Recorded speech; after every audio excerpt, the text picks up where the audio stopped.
Hello everyone, good day. Welcome again to our class, and for today we're going to learn the ethical theory of utilitarianism. My name is Sir Cedric, and let's begin. So, utilitarianism belongs to a theory in morality that can be labeled as consequentialist or based from consequences of our actions.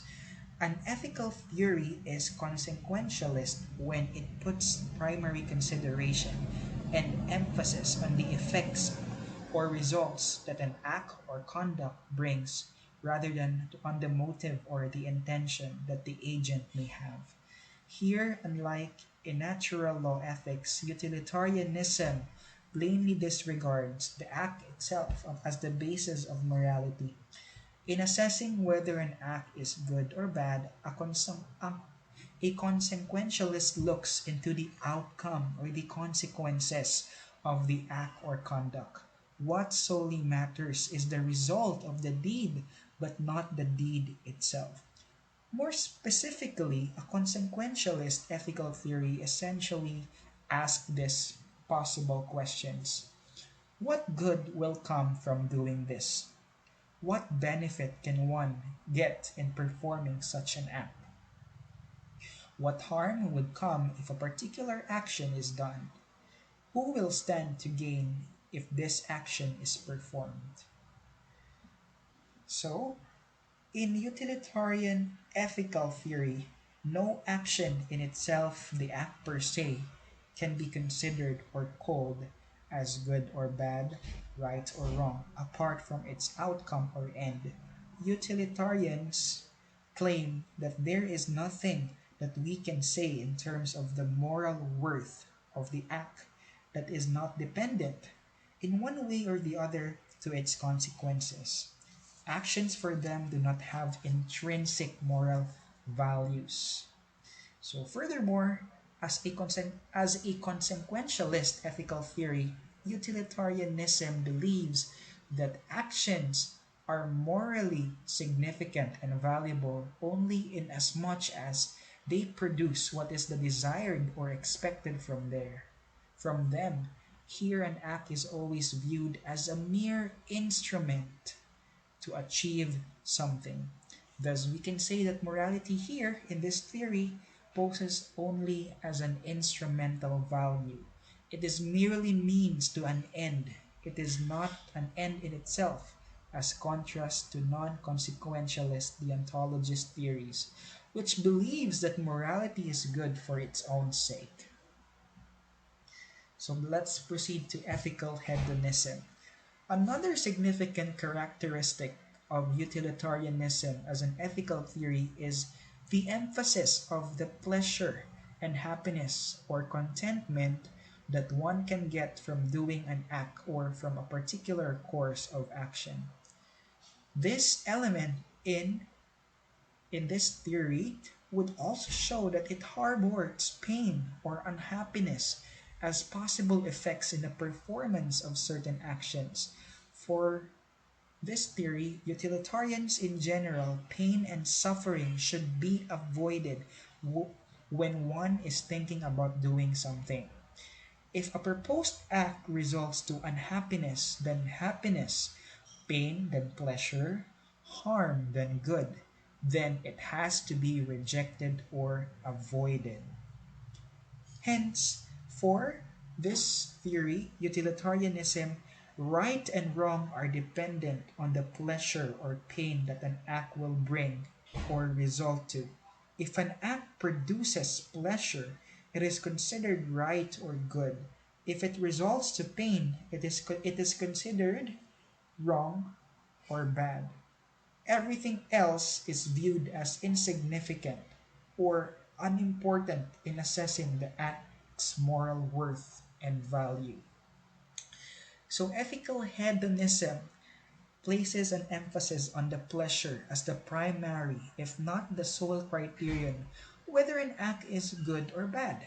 Though this sounds too hedonistic or pleasure oriented, but it has a great and enormous appeal to common sense.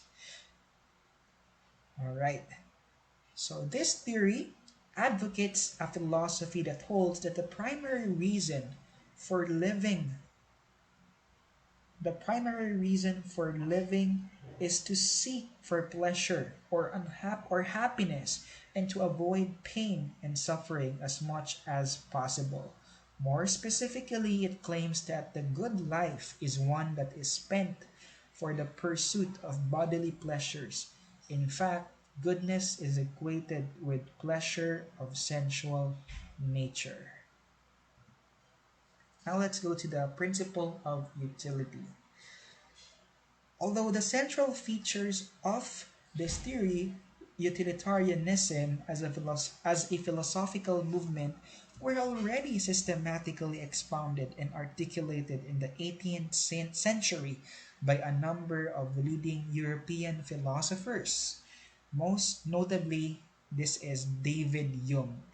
Those who are highly recognized to be its true founders or originators are Jeremy Bentham and his brilliant and remarkably pupil and disciple John Stuart Mill. So it was Bentham who specifically coined the now famous phrase principle of utility, thus the term utilitarianism, to denote that the essentially determining element whether an act can be good or right is its utility or usefulness, the value to bring about the desirable results or consequences understood as pleasure or happiness. In the exact words of Bentham, he said, by utility, that property in any object whereby it tends to produce benefit, advantage, pleasure, good, or happiness, or to prevent the happening of a mischief, pain, evil, or unhappiness in the party whose interest is considered. Again, here, as we mentioned, the term utility is usually equated with pleasure or happiness, which the theory consider as the only objective moral standard.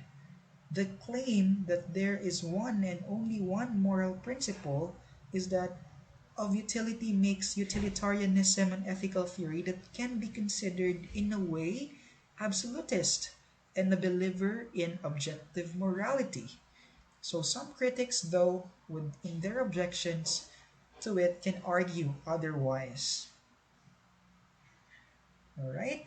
So utilitarianism as expounded by Mill and Bentham aims at the consequences which are good that everybody or the general public wants, and this is happiness or pleasure. As such, utilitarianism has also come to be known as the happiness theory. Utilitarianism, then particularly, then one that is developed by Bentham, becomes an ethical principle that measure the amount of happiness over unhappiness of a certain act. In fact, there is a table of measurement that was invented by Bentham himself to arrive at an exact calculation of the amount of pleasure that an act may bring. This particular moral mechanism or ethical method has come to be known as the hedonic calculus. Okay, so that is used to measure the exact calculation of the amount of pleasure that an act may bring. Okay, and I hope you've learned something for today, and that's all for our lesson. Thank you so much for listening. See you soon.